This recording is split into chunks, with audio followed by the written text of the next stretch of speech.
Welcome to the Tech Meme Ride Home for Wednesday, July 24th, 2019. I'm Brian McCullough. Today, the FTC finally comes down on Facebook, but is the new DOJ probe really what Silicon Valley should worry about? Cruise won't be self-driving taxis in San Francisco this year. Snap really seems to be on the rebound. And is media piracy poised for a major comeback? Here's what you missed today in the world of tech.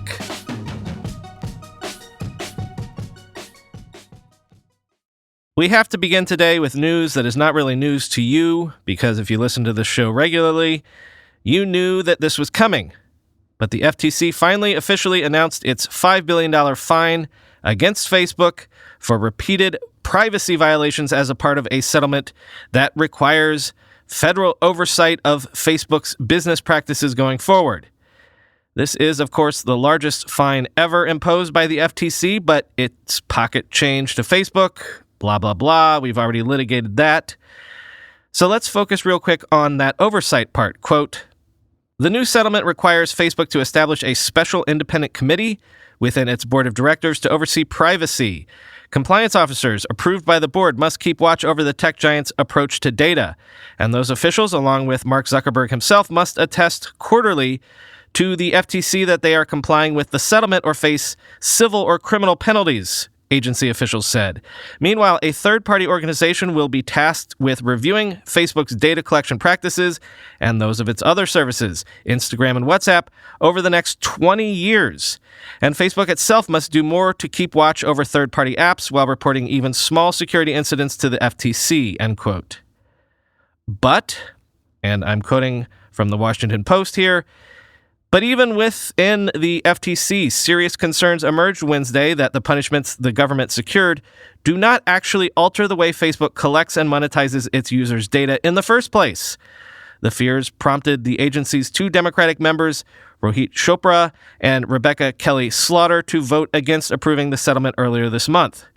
In their first public comment on the settlement, the two Democrats said in their dissenting statements that the fine should have been higher and the remedies much tougher if the FTC hoped to truly change Facebook. They also expressed alarm that the agency may have given Zuckerberg, his fellow executives, and Facebook a complete pass on any other privacy mishaps that may have occurred in the past. A rare move, they said, would hamstring the feds in holding Facebook accountable again, end quote. In other reporting I've read, the rumors are that some in the FTC were pushing for a fine in the range of $30 billion and an actual public lawsuit that would have named Zuckerberg as a co-defendant. So, okay, that happened.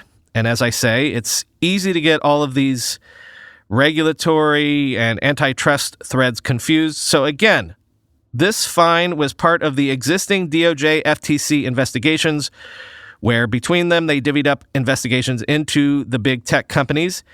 And then there were the congressional hearings of recent weeks, which were just that, hearings. I don't think in the end anything substantive came from them at the end of the day. But this next story broke over the weekend, and this is something completely new and completely different.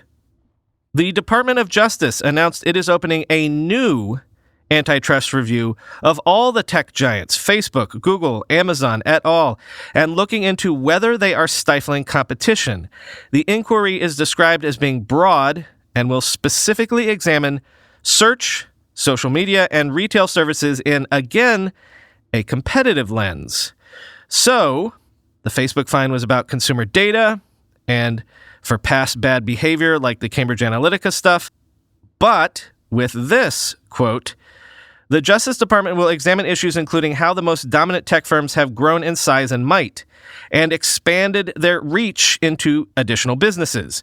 The Justice Department also is interested in how big tech has leveraged the powers that come with having very large networks of users, the department said. There is no defined end goal yet for the big tech review other than to understand whether there are antitrust problems that need addressing. But a range of options are on the table, the officials said.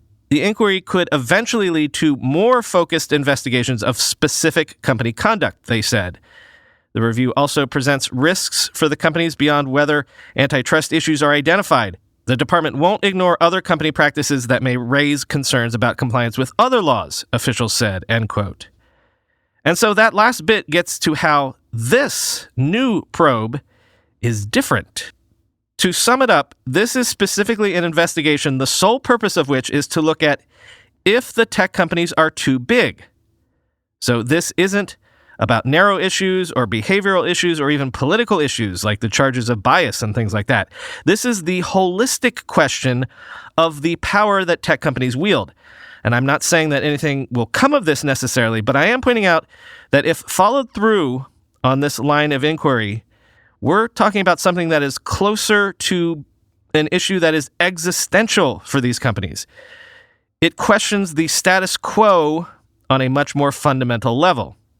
Oh, and it's also open-ended. The analogy would be to when a special prosecutor is impaneled to investigate, I don't know, someone like the President of the United States.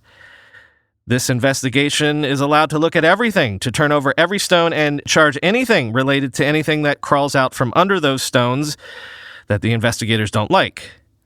And also, there is the possibility that this whole investigation could be politically motivated, right? Something tells me if this news is for reals and serious, then this is the news that has Silicon Valley the most nervous. Google today launched Gallery Go, a lightweight 10-megabyte photo gallery app for organizing and editing photos. The Go in the Gallery Go name suggests the actual use case. This is an alternative to Google Photos that is designed to work offline. Quoting The Verge, like Google's regular Photos app, it uses machine learning to organize your photos. You can also use it to auto-enhance your pictures and apply filters. Gallery Go is just the latest lightweight version of an app designed for developing markets like Nigeria, where Google announced the new app. Facebook has produced light versions of the main Facebook app, as well as Messenger and Instagram, and Twitter has done the same with the Twitter Lite app. Google has even done something similar on the OS level with Android Go, a lightweight operating system based on Android that's designed to run on inexpensive smartphones lacking powerful processing, end quote. You can give Gallery Go a go today by downloading it from the Play Store, but you will need to be running Android Oreo 8.1 or higher to make the magic happen. I didn't talk on this, I don't think, but earlier this year there was a bit of a kerfluffle when various outlets reported that some delivery services like DoorDash and Instacart actually lower the payout that they give to delivery workers if you tip those workers in the app. In other words, you thought you were giving money to whomever brought you your burrito, but in fact, the companies saw that and they kept some of that for themselves without telling customers that that is what they were doing. Pretty shady. Well, after a renewed backlash about all this, DoorDash's CEO said that his company will change its tipping policy in the coming days to add all customer tips to a driver's earnings directly. CEO Tony Zhu tweeted last night, quote, "It's clear from recent feedback that we didn't strike the right balance. We thought we were doing the right thing by making Dashers whole when a customer left no tip. What we missed was that some customers who did tip would feel like their tip did not matter. Going forward, we're changing our model. The new model will ensure that Dashers' earnings will increase by the exact amount a customer tips on every order. We'll have specific details in the coming days," end quote. What's interesting is that the controversy at DoorDash itself specifically arose when actual DoorDash workers started complaining about the tipping policy, noticing that their tips weren't coming through as they expected. After surveying its workforce about this practice, just last month, DoorDash said it would stick to its original tipping policy. But after the rash of customer complaints recently, I guess they've changed their minds. Quoting Alex Bowles on Twitter, "It takes rare talent to make both your customers and your staff feel like you're lying to and stealing from them," end quote. Quick entry into the will we or won't we see self-driving cars on real roads by 2020, my ongoing wager. GM's Cruise automated vehicle startup has been forced to admit that it will not meet its 2019 target to deploy a commercial robotaxi service in San Francisco. Why? Well, exactly what you would expect. It turns out this stuff is hard. Quoting from the Cruise blog post, CEO Dan Aman wrote, quote, "In order to reach the level of performance and safety validation required to deploy a fully driverless service in San Francisco, we will be significantly increasing our testing and validation miles over the balance of this year, which has the effect of carrying the timing of fully driverless deployment beyond the end of the year. While Cruise is already logging the most miles in a complex environment, having our cars running many more miles on the road will further accelerate our rate of learning and safety validation. It will also give us crucial operational learnings from running a larger scale fleet and a larger scale ride service, which we currently operate for our employees," end quote. In other words, the tech just isn't there yet, but also, and this is always one of my biggest reasons for being skeptical, remember, I said long ago, you're not going to just snap your fingers and get governments and regulators to allow you to deploy these things on real streets overnight.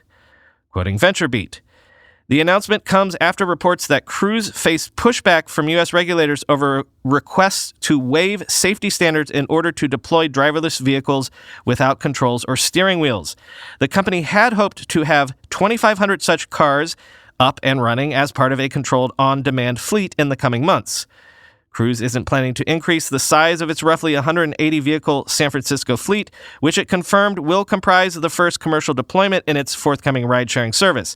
Instead, the company will ramp up the pace of testing to expose its third-generation Chevrolet Bolt all-electric cars, which are equipped with LiDAR sensors, radars, video cameras, computers running proprietary control algorithms, and in-vehicle displays, to more complex scenarios on public roads, in part through its employee-only Cruise Anywhere driverless pilot program," end quote. So in our recent segments about Snap, I think we did a lot of speculating and laying the groundwork around the growing chatter that Snap and Snapchat might be turning things around. And if Wall Street is any yardstick, it sure looks like that might be coming to pass.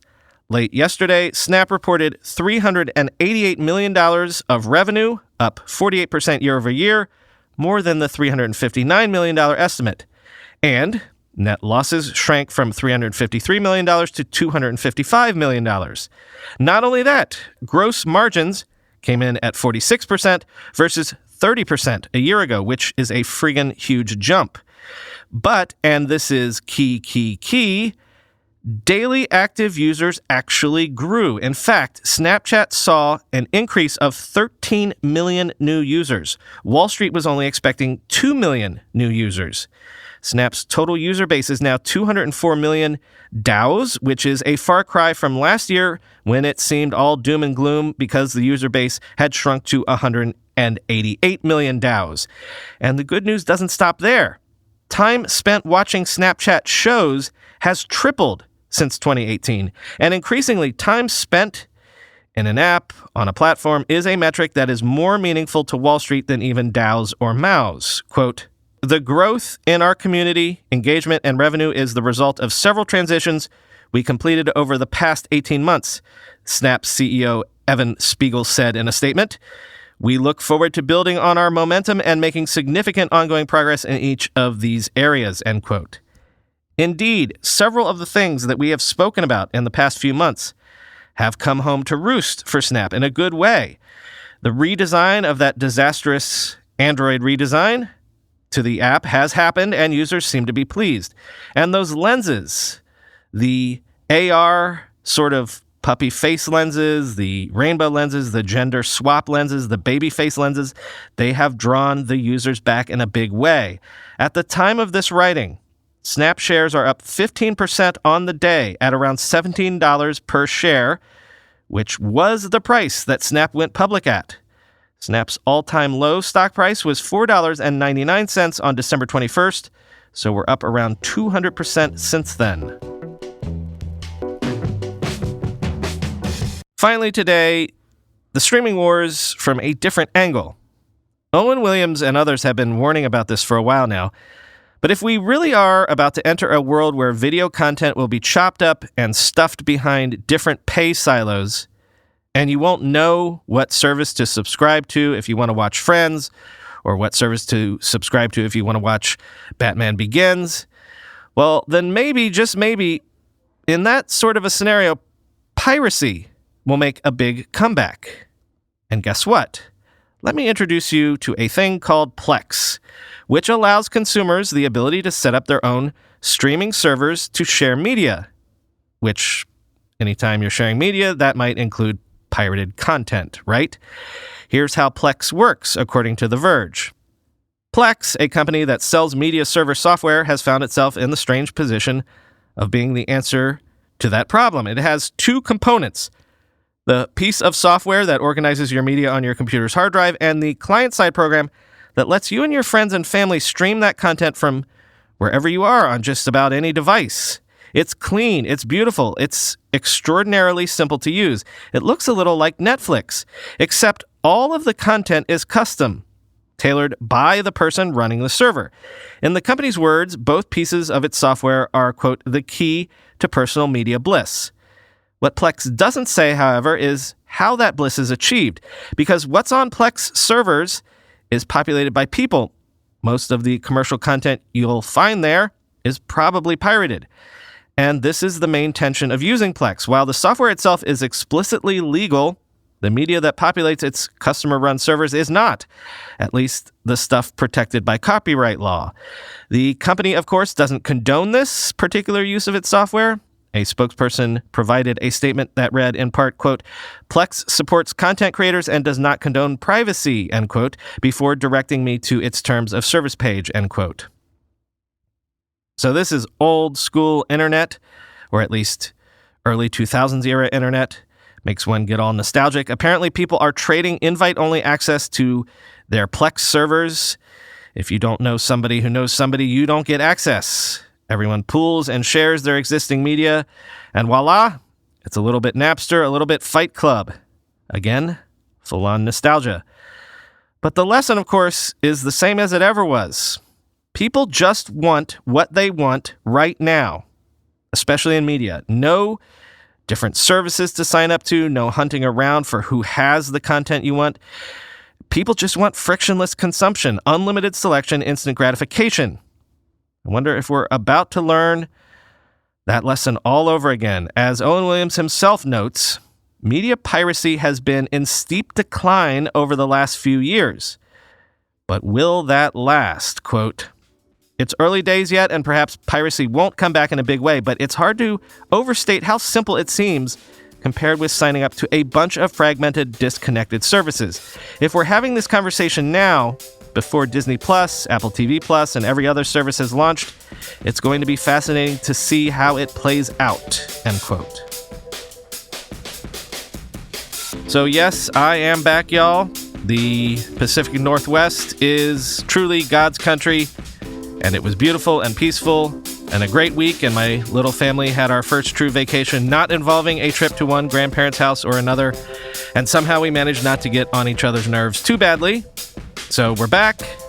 My thanks to Glenn Fleischman for the truly expert fill-in work. I like to joke that Glenn is my Joan Rivers, if you're old enough to get the reference, but actually Glenn fancies himself funnier than Joan Rivers, as you'll notice if you enjoyed his episode titles this past week. Seriously, though, Glenn, thank you. You are more a pro than I will ever be. Anyway, that is all for today, but before we go, a quick podcast classified ad. Remember, you can get your own classified if you so desire by going to ridehome.info/classifieds. Talk to you tomorrow.